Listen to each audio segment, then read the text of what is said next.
Kita berdoa. Bapa dalam surga, kami mau mulai pembelajaran kami. Kami serahkan acara ini ke dalam tangan Tuhan Yesus Kristus. Amin.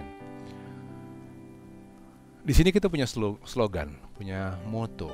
Moto kita adalah jangan berhenti belajar. Soalnya orang yang berhenti belajar, berhenti bertumbuh. Nah, di dalam kesempatan ini kita mau belajar mengenai bagaimana nyiapin diri kita untuk ngadepin tahun yang baru. Dan juga bagaimana kita akan isi tahun yang baru nanti di 2023. Untuk itu kita mau belajar sedikit tip dari Paulus, yaitu dalam tulisannya kepada jemaat di Filipi. Paulus tulis begini waktu itu. Lupakan, ini yang pertama yang harus kita buat ketika kita ngadepi tahun yang baru ini. Lupakan hal-hal yang sudah terjadi. Filipi 3 ayat 13, Paulus berkata begini, saudara-saudara, aku sendiri tidak menganggap bahwa aku telah menangkapnya, tetapi ini yang kulakukan. Paulus bilang bahwa ya mungkin dia bukan orang yang sudah sempurna di dalam segala sesuatu. Dia hanya orang biasa. Kita hari ini yang menganggap bahwa Paulus itu luar biasa. Tapi kita juga orang yang luar biasa. Kita ditebus dengan darah yang mahal. Itu bikin kita luar biasa banget loh. Karena itu sebetulnya kita bisa seperti Paulus, bahkan lebih lagi. Karena kita bisa bahkan bukan cuma seperti Paulus, kita bisa seperti Yesus. Ya kan? Jadi Paulus bilang, aku sendiri belum, levelku tuh belum gimana-gimana amat gitu. Enggak. Tetapi ini yang kulakukan.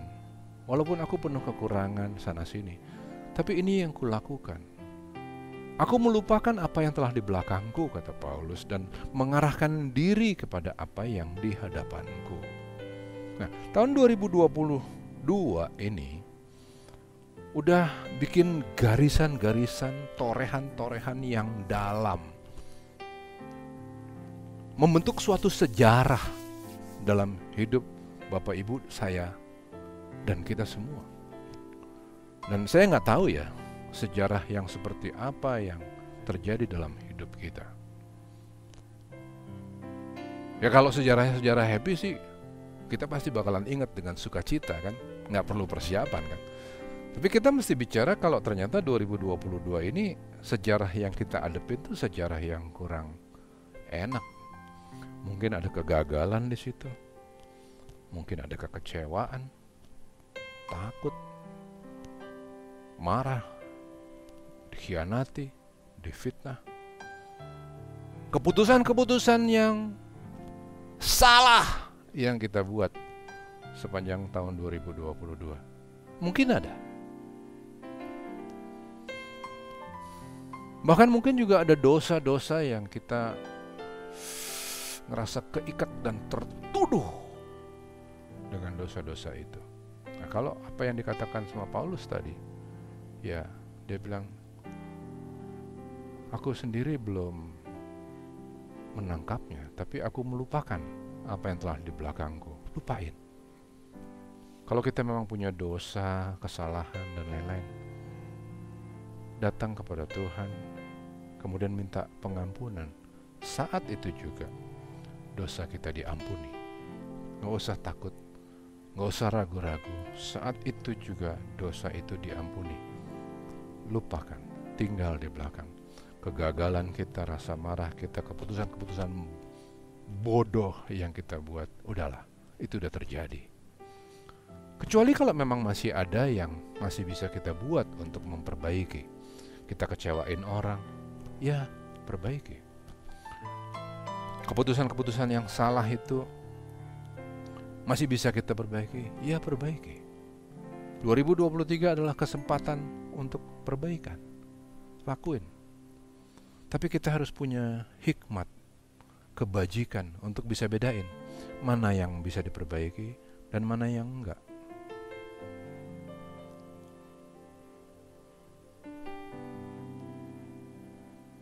Itu hikmat. Ada hal-hal yang kita pikir bisa kita perbaiki, tapi ternyata enggak. Itu perlu hikmat. Kedua,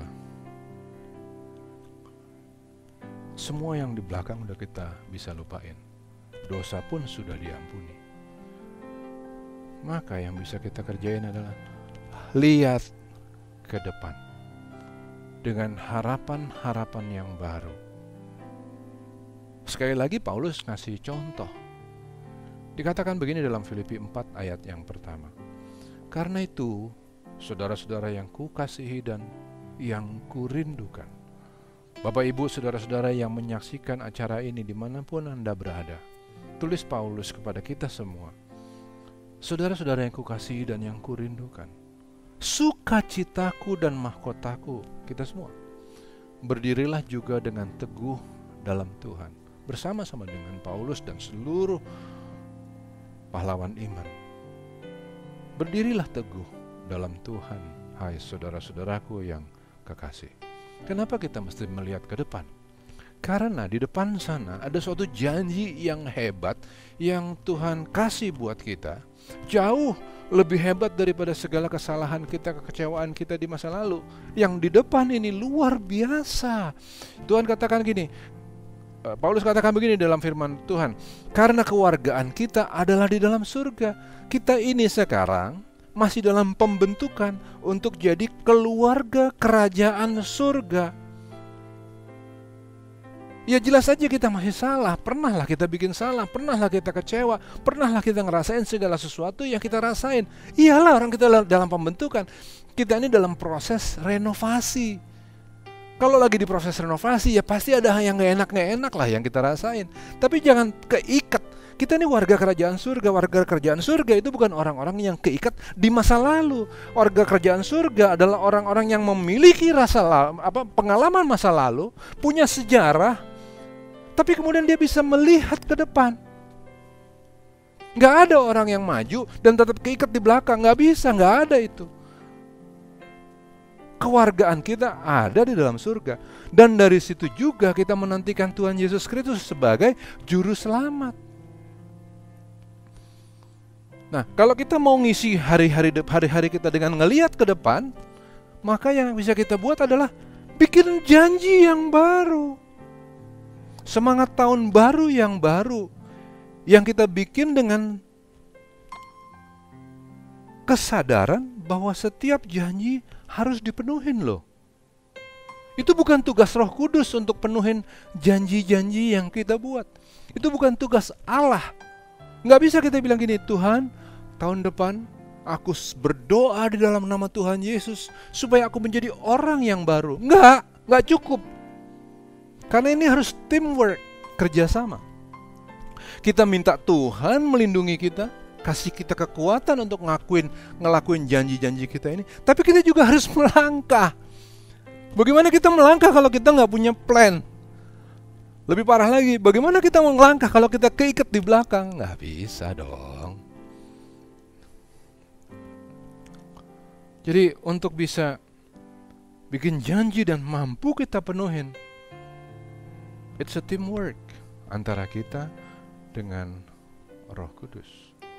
Tanpa itu janji-janji tahun baru itu terlalu banyak yang nggak dipenuhin. Suatu hari ada kepala sekolah, dia masukin ke IG sekolah itu tentang janji-janji tahun baru para pengajar di sekolah itu. Dimasukin ke IG, di-post. Bagus-bagus, dikasih gambar yang bagus, grafiknya bagus, semua orang kasih hati, keren gitu. Tiba-tiba ada yang komplain, ada guru yang komplain. Dia bilang, kenapa janji tahun baruku nggak di-upload?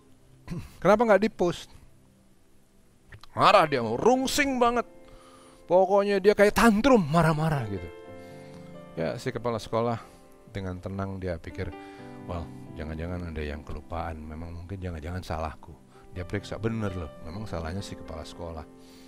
Dia lupa untuk post janji tahun barunya guru yang baru itu. Dia baca nih janjinya si guru itu.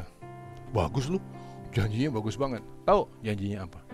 Si guru itu gak janji, dia bilang gini, aku gak akan emosi, aku mau jaga emosiku terhadap hal-hal yang kecil yang terjadi dalam hidupku. Hal-hal kecil, udahlah gak usah jadi bahan untuk marah. Itu resolusinya dia. Bubar tuh, kelupaan untuk dijalanin. Aduh. Janji tahun baru itu adalah teamwork. Teamwork antara kita dengan Roh Kudus. Kiranya tahun 2023 ini adalah permulaan di mana kita membangun teamwork bersama-sama dengan Tuhan. Tuhan udah kerjain bagiannya. Roh Kudus ada pada kita setiap hari sepanjang hidup kita. Ada waktunya dulu ketika para rasul sempat ketakutan mereka. Guru yang mereka banggain mati disalib. Semua mimpi mereka hancur. Semua harapan-harapan yang mereka pernah punya terhadap Yesus seperti piring pecah yang tiba-tiba hancur sehancur-hancurnya. Mereka ketakutan, mereka lari, mereka ngumpet di loteng. Mereka dari murid Kristus yang hebat tiba-tiba jadi seperti orang stres semua. Mereka gak tahu gimana caranya mau maju ke depan. Tapi lihat di dalam Kisah Para Rasul 2, Roh Kudus turun atas mereka dan mereka menyambutnya sebagai suatu teamwork dan mereka berubah jadi pemberita-pemberita Injil yang luar biasa hebat. Karena ada teamwork dan mereka menyambut kerjasama tim itu. Tanpa dia kita bukan siapa-siapa. Akulah pokok anggur, kata Tuhan Yesus, dan kamulah ranting-rantingnya. Barang siapa tinggal di dalam aku dan aku di dalam dia, ia berbuah banyak. Sebab di luar aku, kamu tidak dapat berbuat apa-apa. Yohanes 15 ayatnya yang ke-5. Jadi bersama dengan Tuhan kita pasti akan mampu membangun hubungan yang baik. Nah, kalau begitu, janji tahun baru kita yang paling penting itu apa sih? Pertama, yuk kita bikin janji untuk membangun hubungan bersama-sama dengan Allah. Hubungan yang pribadi, hubungan yang manis, hubungan yang indah. Tapi ada satu yang saya mau tawarkan di sini untuk kita pelajari sama-sama. Bangun hubungan secara kreatif. Secara kreatif. Jangan itu lagi dan itu lagi. Banyak orang yang membayangkan bahwa membangun hubungan dengan Allah itu selalu dalam sikap di dalam kamar, berdoa, berlutut, nyanyi dulu, ada gitarnya dulu. Pokoknya sesuatu yang sifatnya seremonial. Jangan gitu. Bangun hubungan yang kreatif. Taruh di dalam kalender kita. Taruh dalam kalender kita. Karena segala sesuatu yang kita taruh dalam kalender biasanya kita lakuin. Nah, bikin janji. Jam 15 hari ini kita akan bikin janji sama Tuhan. Janji sama Yesus. Kita tulis di situ, Yesus. Nah, apa yang bisa kita lakuin?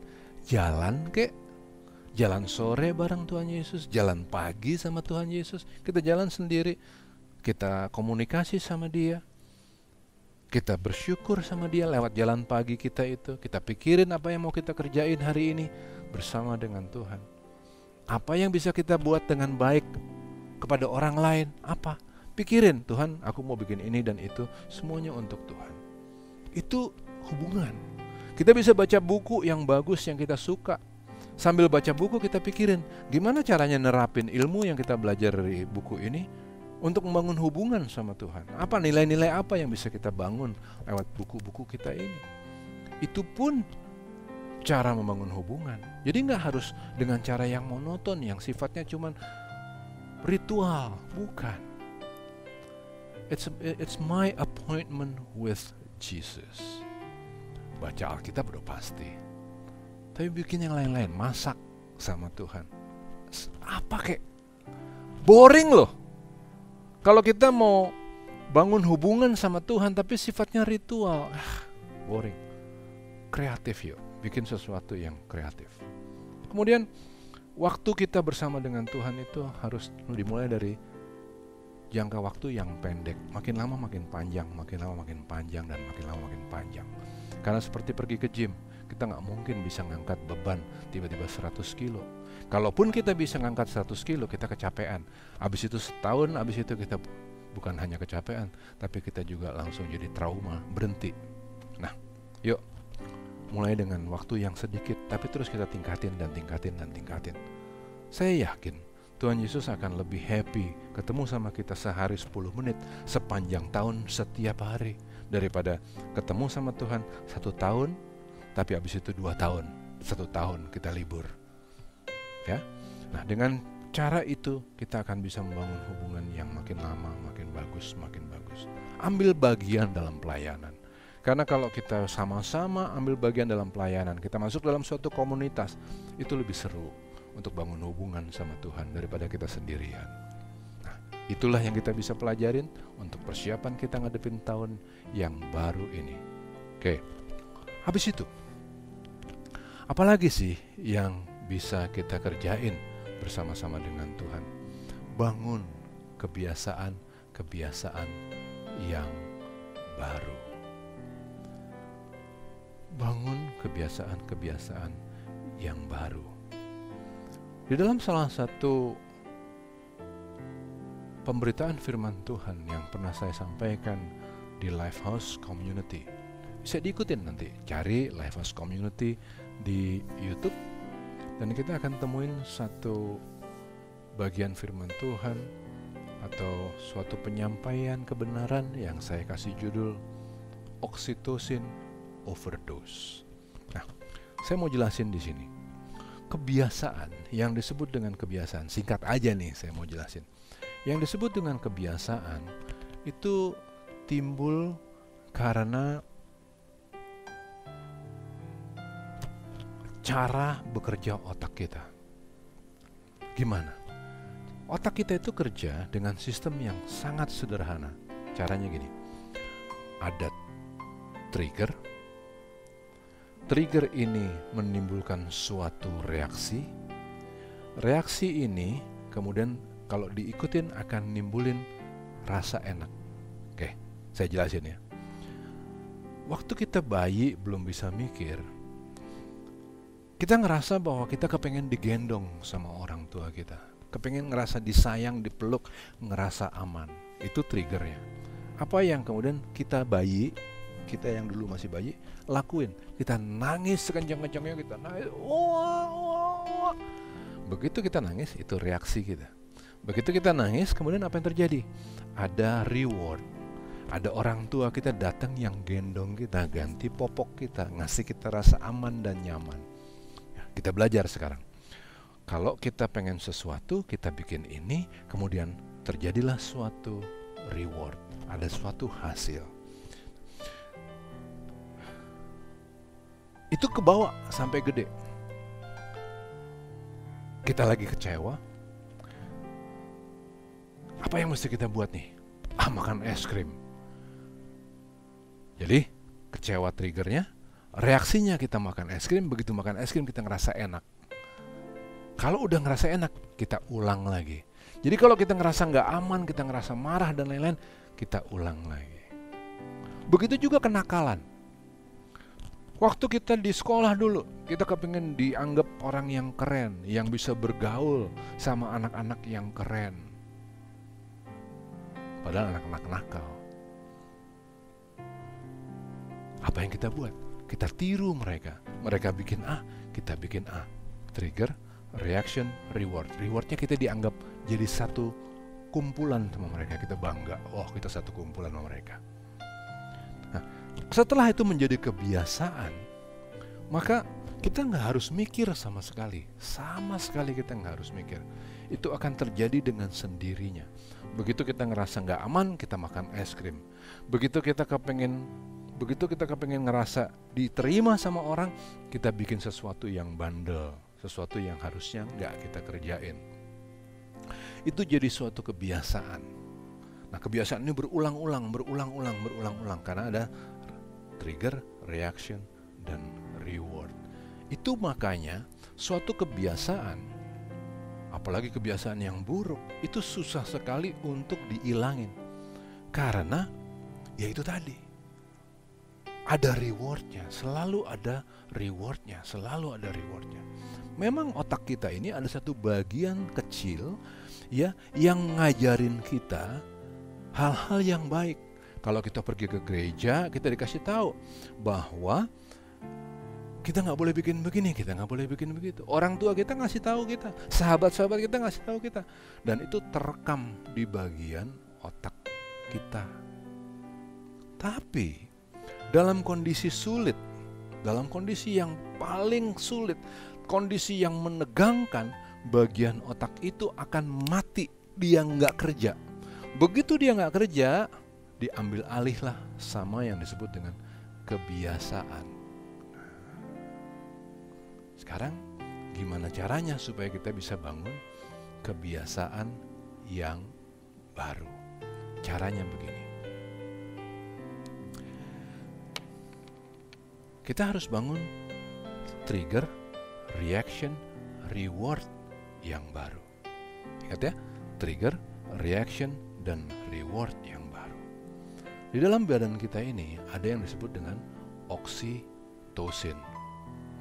Oksitosin adalah kimia yang diproduksi secara natural di dalam badan kita. Oksitosin ada yang dibentuk secara unnatural, ada. Yang bisa disuntikin, ada. Tapi kita mau bentuk oksitosin. Oksitosin itu apa sih? Oksitosin itu adalah senyawa kimia yang diproduksi sama badan yang bikin rasa happy, seneng, sukacita yang luar biasa. Itu oksitosin. Oksitosin itu bisa terjadi lewat beberapa hal. Salaman, pelukan, sentuhan dengan sesama manusia itu ngebentuk oksitosin. Makanya orang kalau mau bisnis, dia harus salaman. Deal ya? Oke, deal. Jadi ya? Oke, jadi salaman. Dengan ada salaman begini, oksitosin kebentuk, ada rasa percaya. Tapi itu kadarnya rendah. Oksitosin dalam kadar yang tinggi akan dihasilin waktu kita bikin sesuatu kebaikan tanpa harap kembali. Kebaikan tanpa harap kembali. Di situ akan ada oksitosin yang berlimpah-limpah luar biasa. Salah satu kesempatan di mana oksitosin yang berlimpah-limpah itu diproduksi adalah waktu seorang ibu melahirkan. Itu adalah perbuatan baik, melahirkan anak, perbuatan baik tanpa harap kembali. Kasih ibu kepada beta, gitu. Rada fales barusan. Karena lagi ngelahirin kan sakit. Tapi kasih ibu kepada beta yang nyanyinya juga fales gara-gara lagi ngelahirin. Itu ngehasilin oksitosin yang berlimpah luar biasa. Sampai-sampai kalau lagi dalam kondisi kelimpahan oksitosin begitu, orang-orang yang hadir di sekeliling juga ikutan happy. Padahal orang lagi kesakitan, kok bisa happy? Karena oksitosinnya berlimpah. Dan oksitosin yang berlimpah itu nular. Itulah yang terjadi dalam pelayanan Paulus. Ketika Paulus pergi ke Asia Kecil, di sana dia dipatok ular. Dia lagi bikin kebaikan tanpa harap kembali. Dipatok ular. Dia diem aja, dia gak kenapa-napa, dia gak komplain, dia gak berdoa, dia gak bikin KKR kesembuhan. Dia diem aja. Mati pun dia akan mati di dalam Tuhan yang membangkitkan orang hidup, kata Paulus dalam 2 Korintus. Jadi kalaupun dia mati dalam perbuatan baiknya, dia mati di dalam Tuhan yang membangkitkan orang mati, kata Paulus begitu. Dia nggak berdoa, dia nggak bikin ribet, dia tenang aja, dia diam aja. Orang-orang yang ngelihat dia berbuat baik yang seperti itu, mereka kan kebangun kan. Dia bilang, wow, Paulus luar biasa ya. Dia jalan dari Yerusalem ke tempat kita di Asia Kecil, di Afghanistan, kurang lebih posisinya. Dipatok ular di sini, perjalanan yang berat seperti itu. Dia tenang aja loh. Dia nggak minta Tuhan selamatin. Itu jadi ada oksitosin yang berlimpah luar biasa. Nah, ketika ada reaksi, ada triggernya adalah kita kepengen bikin baik, kita pengen bikin baik, dan kita lakuin, itu akan ada reward, oksitosin, rasa bahagia, sukacita yang luar biasa. Begitu terbentuk oksitosin yang luar biasa seperti itu, terbangunlah kebiasaan yang baru. Kebiasaan baru itu nggak bisa dibentuk lewat berdoa aja, tapi harus suatu perbuatan nyata, kebaikan yang kita bikin orang kepada orang lain tanpa harap kembali. 2023 harus jadi kesempatan di mana kita melupakan masa lalu, kita memandang jauh ke depan. Kita akan jadi warga kerajaan surga yang berjanji akan berbuat baik. Berbuat baiknya gimana? Dimulai dari usaha kita membangun hubungan yang manis sama Tuhan, yang sifatnya pribadi, yang dibangun dengan cara kreatif. Kemudian dibangun lewat waktu yang makin lama makin panjang, bukan tiba-tiba dor panjang. Setelah semuanya terbangun, kita bikin baik kepada orang, semua orang di sekeliling kita, tanpa harap kembali. Sehingga ini menjadi suatu kebiasaan yang baru, yang kita kepengen ulang, dan ulang lagi. Itulah orang-orang yang belajar di life study. Karena orang yang berhenti belajar, berhenti bertumbuh. Kita tutup pertemuan kita di dalam doa. Terima kasih Tuhan untuk pelajaran yang kami terima saat ini. Di dalam nama Tuhan Yesus kami berdoa. Amin.